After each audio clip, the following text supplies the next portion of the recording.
Welcome to the Old Time Radio Westerns. I'm your host, Andrew Rhines, and before we get into this episode, I wanted to do a little PSA and remind you that I put out multiple shows a week of Old Time Radio Westerns. You can check them out by going to otrwesterns.com or looking up OTR Westerns on your podcast application of choice.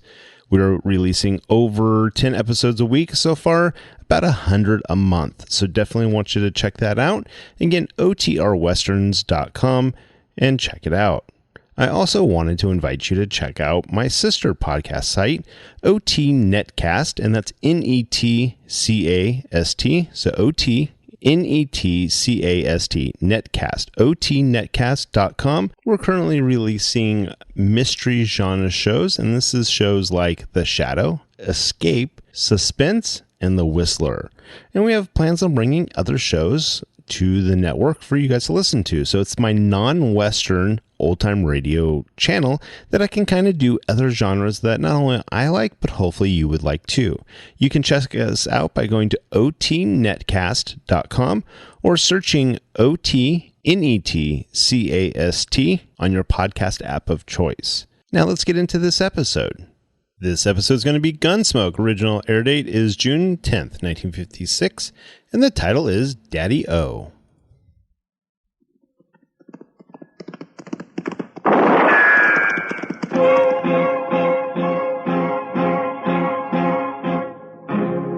Gunsmoke, brought to you by Chesterfield. Chesterfield packs more pleasure because it's more perfectly packed, thanks to Accuray. They satisfy the most. Around Dodge City and in the territory on West, there's just one way to handle the killers and the spoilers, and that's with a U.S. Marshal and the smell of gun smoke.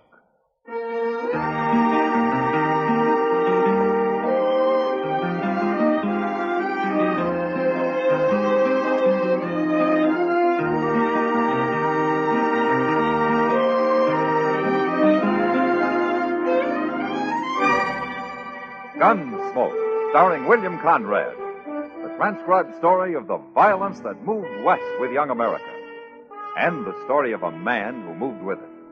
I'm that man, Matt Dillon, United States Marshal. The first man they look for and the last they want to meet. It's a chancy job, and it makes a man watchful and a little lonely.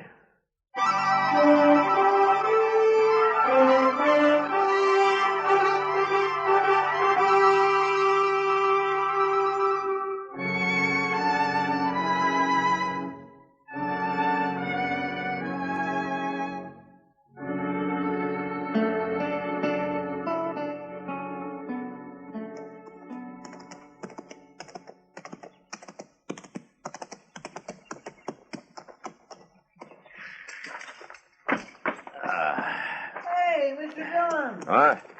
Mr. Dillon, how are you? Hi, Chester. Well, sir, I sure am glad to see you back. Well, it's good to be back, Chester. My, you've been gone over a month. That's 6 weeks to be exact. Gracious, you sure must have covered a lot of territory. Well, I'll tell you all about it later. What's been going on here? Oh, nothing much, I guess. You know how Dodge is. Things are just about the same. They are, huh? Mm-hmm. What about that new sign over the Long Branch here? New sign? Oh, my goodness, Mr. Dillon, I plumb forgot. That happened the week you left.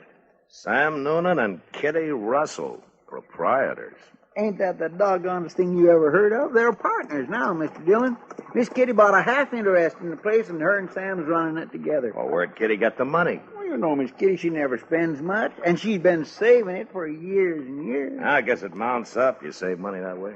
Yeah, you ought to go in and say hello, Mr. Dillon. Miss Kitty's been waiting real proud for you to get back. Well, I'd like to. If you'll put my horse up for me. Oh, sure will. Okay. I'll see you at the office later. All right, sir.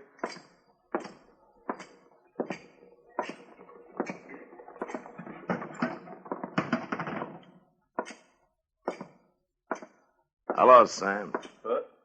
Well, Marshal Dillon, when'd you get back? Just now. Saw your new sign outside, and I came in to see if the price of whiskey had gone up. Well, Marshal, the price of whiskey went down at the Long Branch. What? Yeah. First thing Kitty talked me into. Well, knowing you, that must have taken some talking. Well, you know, she was right. We're making more money than ever. I sure got to hand it to her. Ah, good. And where is she? Well, she went to her room, Marshal. And, you know, I wish you'd go up and see her. She got me worried. Oh, why?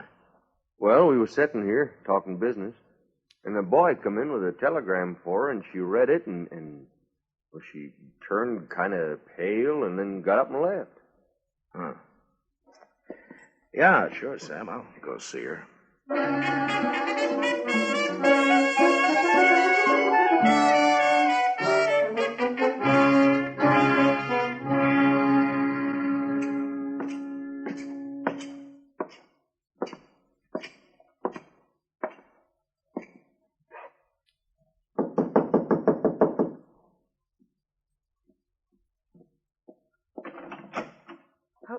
Matt. Hello, Kitty. Oh, come in. Thank you. I just got back. I thought I'd come around and congratulate you. Oh, thanks. Kitty. Huh? Sam told me about the telegram. If there's anything I can do to help. Oh, Matt, you got it all wrong. Sam, too. It's not bad news. Oh? Well, I'm glad to hear that. It's my father, Matt. What? My father, Wayne Russell. He's coming here to Dodge tomorrow. Well, I thought your father was lost. Well, he has been. I've never even seen him. He left my mother in New Orleans a few months after I was born. Yeah, I know. He was a gambler, Matt. He worked the riverboats. Mother always said he was a very charming man. Funny thing is, she never held it against him, his deserting her. She just accepted it as the way he was. In a strange sort of way, she was proud of him. Well, how do you feel about him, Kitty? Same as my mother, I guess. He's coming tomorrow, you say, huh? Matt, will you go to the depot with me to meet him? Like I say, I'm real happy about it. But I feel kind of scared.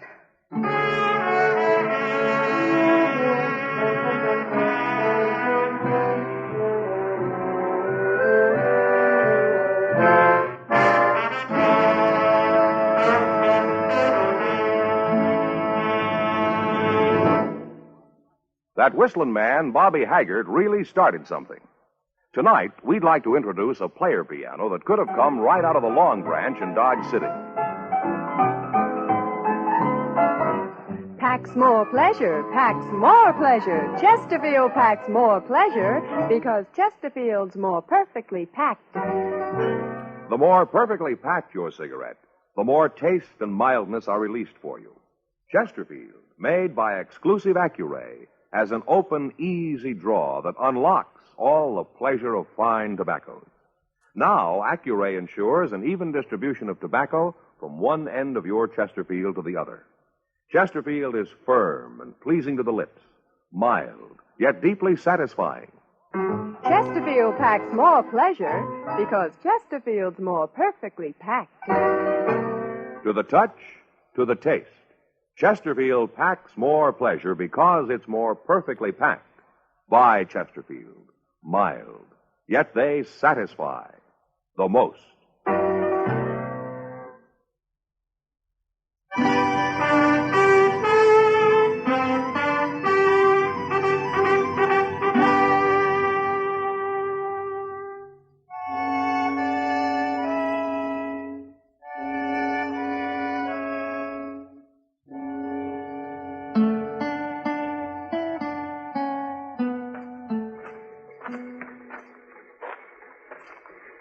Matt, you really think he'll be on it?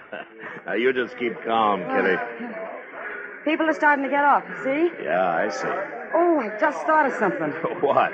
Oh, I recognize him. I don't even know what he looks like. Matt, what'll I do? Now, wait a minute.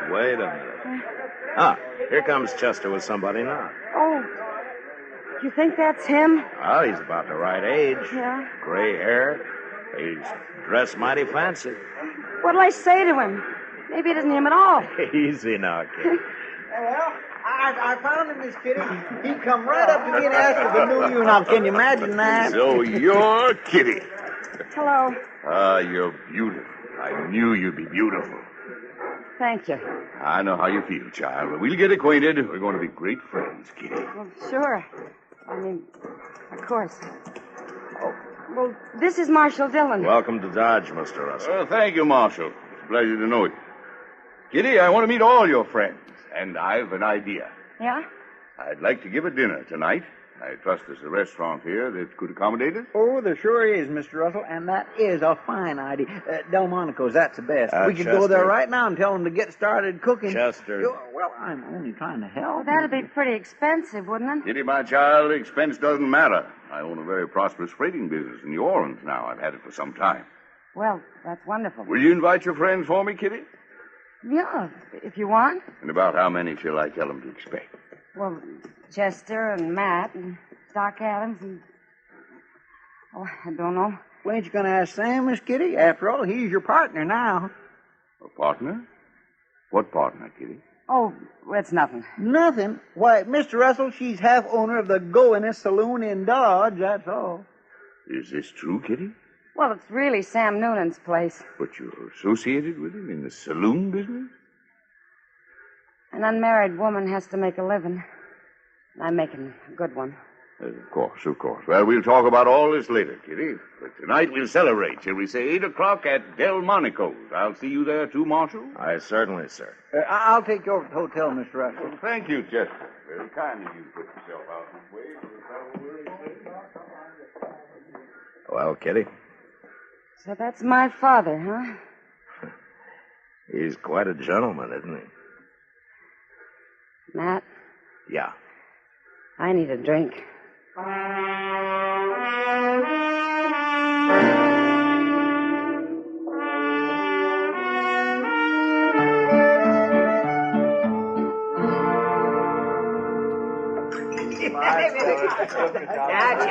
Chester, you've had just about nothing. Well, that was a pretty good meal, wasn't it, Mr. Russell? And I want to thank you for recommending the place, Chester. Of course, I guess it ain't like what you're used to in New Orleans. Miss Kitty's told me about how good they eat down there, ain't you, Miss Kitty? Yeah, I guess so, Chester. What's the matter with Kitty, man? I don't know, Doc. She keeps looking at him sideways, but she sure doesn't have much to say to him. And I guess she's still kind of shy. Shy? You mean Kitty? Oh, nonsense. You better fill your glass, Doc. What's that? Sam Noonan's getting ory-eyed. I think he's just about to propose a toast. Oh, no, that's all we need. Now, you see what I mean? Gentlemen, now let's drink a toast. A toast to my new partner, Kitty Russell, and to her old man. No, I mean her father. Sorry, Mr. Russell. And their very happy reunion, and many more of them forever and forever and forever. All right, getting thirsty, Sam.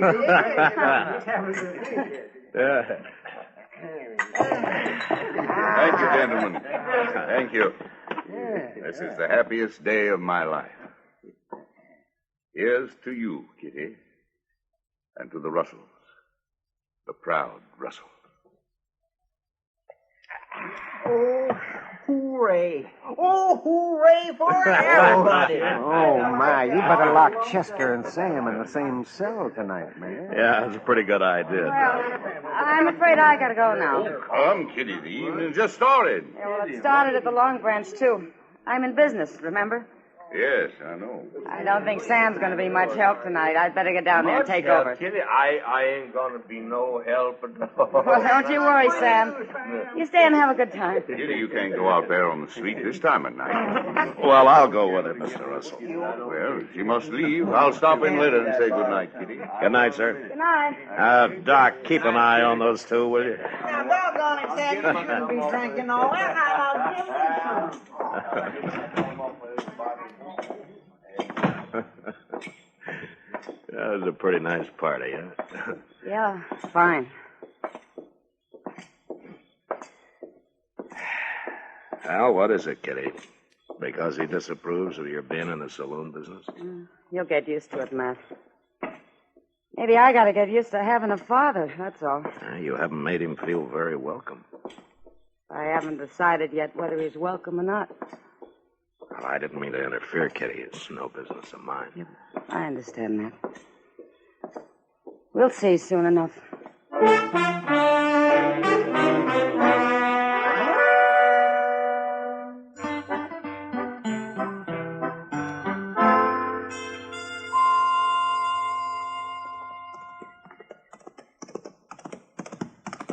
Well, that's a good-looking horse Chester's riding, man. He's thinking of buying it, Doc. Buying it, buying it. With what? That horse will be as old as Methuselah before he closes the deal. Well, that could be. Isn't that Kitty and her father coming out of the bank? Yeah. She treating him as cold as ever, man? It's been 2 weeks, and she hasn't changed a bit toward him, as far as I've noticed. Yeah. Well, she's waving to you. She wants you to come over there. Yeah, I guess so. I'll be back directly, Doc. Yeah, the sun will keep your seat warm. Okay. Morning, Marshal. Morning, Miss Russell. Morning, Kitty. We've got some news for you, Matt. Oh? Good news, Marshal. Matt, we've been talking to Mr. Botkin, and he'll buy my share of the Long Branch anytime for cash. You mean you're thinking of selling out? Tomorrow morning, just before we leave. Just before you leave? I'm going back to New Orleans, Matt. I'm going to take my money and put it into my father's freight business there. Makes sense, Marshal. Kitty and I should be together. Besides, the saloon business is no place for a lady. I can see that now. I've had to learn a lot in the last couple of weeks, Matt. Yeah, I guess you have. Well, if you're going to get packed, you better start, Kitty. I am, right now. Let's see at supper. Fine. I'll go over to the depot and see the Santa Fe agent about our tickets. I'm a proud man today, Marshal, a proud and happy man. Now, if you'll excuse me.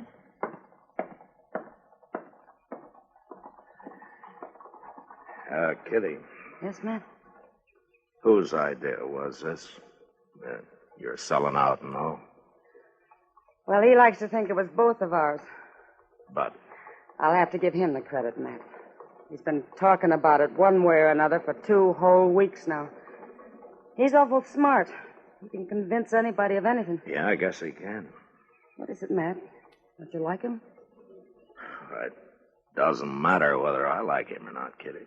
No, I guess it doesn't. But, I sure don't trust him, Kitty. Now we're getting somewhere. What? I'm going to need your help, Matt. I don't trust him either.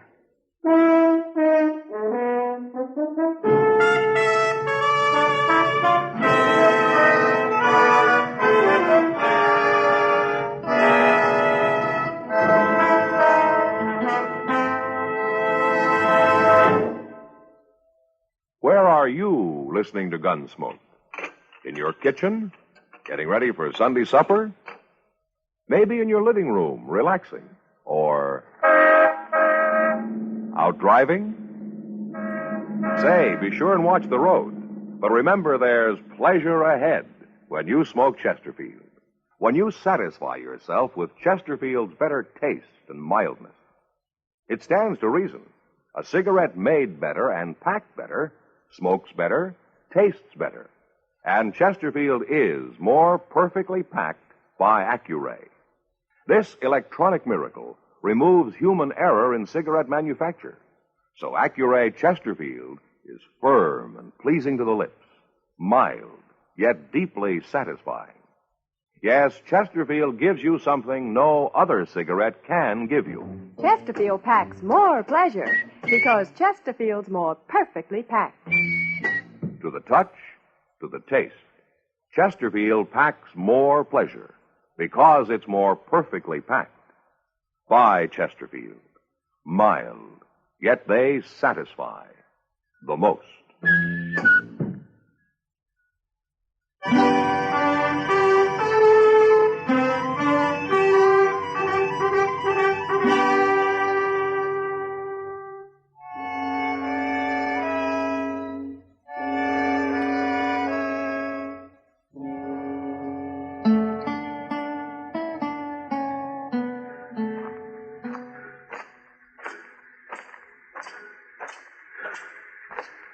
Morning, Mr. Russell. Morning, Marshal. Well, I see the train's ready. Where's Kitty? She insisted on meeting me here. She wanted to do her business at the bank alone for some reason. Well, maybe it's because this is the last time she'll be doing any business on her own. I hope so. No woman should be in business anyway. Yeah, especially Kitty. She, trusts people too much. They take advantage of her. Not anymore, I can assure you. I only hope she gets here with that money. Well, nobody's likely to hold a woman up in broad daylight, Mr. Russell. But they would at night, eh? Oh, there are some men who'll do anything for a dollar. Day or night. Yes. Ah, there she comes. I told you she'd be all right. Nobody'd bother Kitty anyway. She's awful well liked around here, Mr. Russell. By a lot of people. Yes. Yes, of course. They, take it mighty personal if anything happened to her, no matter who did it, Mr. Russell. Morning, Kitty. Morning, Matt. Father. You're late, Kitty. Dane hasn't left. No, but we'd better be getting aboard. All right. Don't you have a bag of some kind? Oh, my baggage is all taken care Oh, of. I mean a handbag. You're not carrying anything. I know. Where's the money, Kitty? Didn't you get it? No, Father, I didn't. What? I changed my mind the last minute. What do you mean? I decided to leave it here in the Long Branch with Sam Noonan. It's a good investment. I can always come back for it. Now, look here, Kitty. I'm deciding things for you Well, from we'll now talk on. about it on the train. No, we're not leaving till you get that money. Which is it you want, Father? Me or the money? There isn't a question of that. Now, you do as I say. You haven't changed a bit. What? Mother always said you'd never change, and she was right. Don't tell me you're running a freight business in New Orleans. That's enough. Easy, Mr. Russell. You stay out of this, Marshal. You're just another man to me, Father. And a crook besides. Kitty, you're going to be sorry for this. I'd be a whole lot more sorry if I let you steal my money. All right, Kitty, all right. I think he understands now. You're in this together. Mr. Russell, you played it pretty smart so far. Don't disappoint us now. You see it through. Don't make me throw you in jail. Just play it all the way, Mr. Russell. You can do it. Please, Father. Get on the train. Leave me at least that much pride. Yes, I think so. Goodbye, Kitty. Bye. Marshal. Goodbye, sir.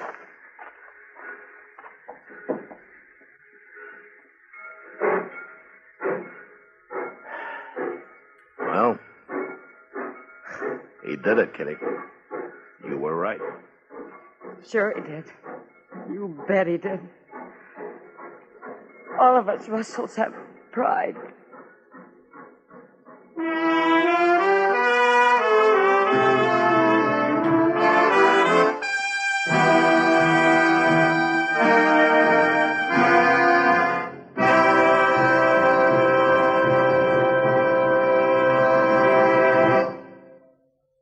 In a moment, our star, William Conrad. Dad, a great guy. Chesterfield, a great gift. Get them together next Sunday, the 17th, Father's Day. You'll be giving Dad the gift that packs more pleasure. Remember, Dad prefers Chesterfield because they're mild, yet they satisfy the most. So don't forget Chesterfields by the carton for Father's Day. You know, on the frontier, when a man was courting a woman, he usually had the good wishes of everyone. But next week, because of some marriage talk, 2 men nearly died. And that was the West. Good night. Gunsmoke, produced and directed by Norman McDonald, stars William Conrad as Matt Dillon, U.S. Marshal. Our story was specially written for Gunsmoke by John Meston, with music composed by Rex Corey. Sound patterns by Tom Hanley and Bill James. Featured in the cast were John McIntyre and Lawrence Dobkin. Parley Bear is Chester, Howard McNear is Doc, and Georgia Ellis is Kitty.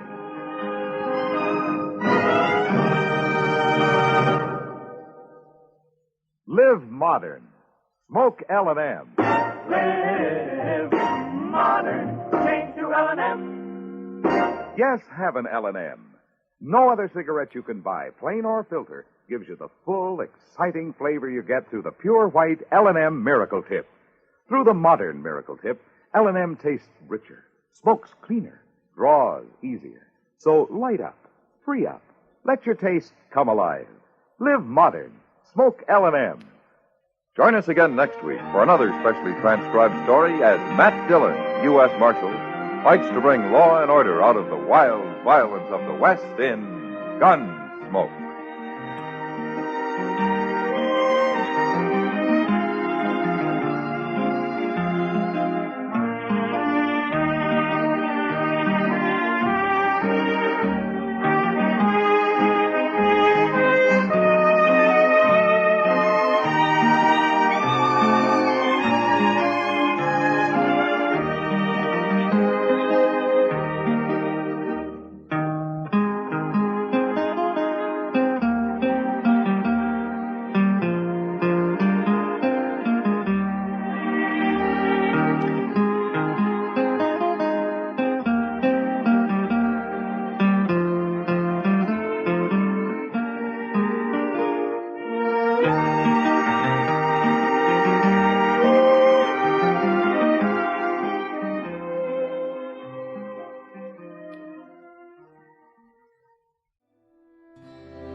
This has been a presentation of OTRWesterns.com, and we hope you enjoyed. Please take some time to like and rate our shows in your favorite podcast application. Follow us on Facebook by going to OTRWesterns.com/Facebook. Subscribe to our YouTube channel by going to OTRWesterns.com/YouTube. And send us an email, podcast@OTRWesterns.com. You can call and leave us a voicemail, 707-986-8739. This episode is copyright under the Attribution Non-Commercial Share-alike copyright. For more information, go to OTRWesterns.com/copyright. Have a great day, and thanks for listening.